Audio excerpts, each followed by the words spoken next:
আমি যদি ব্যাটারি ভোল্টেজটা মাপ দেই তাহলে দেখতে পাচ্ছেন ব্যাটারি ভোল্টেজ দেখাচ্ছে 12 ভোল্ট। এবার যদি রেজিস্টরের আউটপুটে ধরি তবুও দেখেন দেখাচ্ছে 12 ভোল্ট। তাহলে এই একটা 1 কিলো রেজিস্টরের মাধ্যমে একটা এলইডি কিভাবে জ্বলবে? সেটা তো কেটে যাওয়ার কথা, তাই না? যে কোনো প্রকার রেজিস্টর আমরা সার্কিটে কেন ব্যবহার করে থাকি? একটি সার্কিটে বিভিন্ন প্রকার কম্পোনেন্ট থাকে, এক একটি কম্পোনেন্ট এক একটি ভোল্টেজে রান হয়, আর সেই ভোল্টেজটি আমরা রেজিস্টরের মাধ্যমে দিয়ে থাকি। এই একটি এলইডি কয় ভোল্টেজে রান হয়? সর্বোচ্চ 1.5 থেকে 2 ভোল্টেজে রান হয়। এটা আমাদের একটা 12 ভোল্টের ব্যাটারি প্যাক। ব্যাটারির পজিটিভ টার্মিনালে আমরা একটু 1 কিলো রেজিস্টর সংযোগ করে নিয়েছি। এখান থেকে আমরা 1.5 অথবা 2 ভোল্ট আউটপুট পাবো। আমি যদি ব্যাটারি ভোল্টেজটা মাপ দেই তাহলে দেখতে পাচ্ছেন ব্যাটারি ভোল্টেজ দেখাচ্ছে 12 ভোল্ট। এবার যদি রেজিস্টরের আউটপুটে ধরি তবুও দেখেন দেখাচ্ছে 12 ভোল্ট। তাহলে এই একটা 1 কিলো রেজিস্টরের মাধ্যমে একটা এলইডি কিভাবে জ্বলবে? সেটা তো কেটে যাওয়ার কথা, তাই না? একটা কথা মনে রাখবেন, আপনি যে কোনো মানের রেজিস্টরই ব্যবহার করেন, জিরো লোডে আপনার যে সোর্স আছে, সোর্সের যে ভোল্টেজটি সেটি আপনি পাবেন। যখন আপনি লোডে দিবেন অটোমেটিক রেজিস্টরটি কাজ করবে এবং ভোল্টেজ কমিয়ে দেবে। আমরা প্র্যাকটিক্যালি দেখবো, আমরা প্র্যাকটিক্যাল কাজে বিশ্বাসী।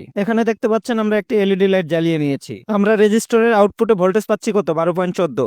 এখন যদি আমি এলইডি লাইটটি জ্বালাই অর্থাৎ লোড দেই তাহলে দেখেন ভোল্টেজ নেমে গেছে 1.92 ভোল্টেজে। আপনারা রেজিস্টরের আউটপুট ভোল্টেজ নিয়ে অনেকেই অনেক কমেন্ট করেছেন, আশা করি আজকে তার উত্তর দিতে পেরেছি।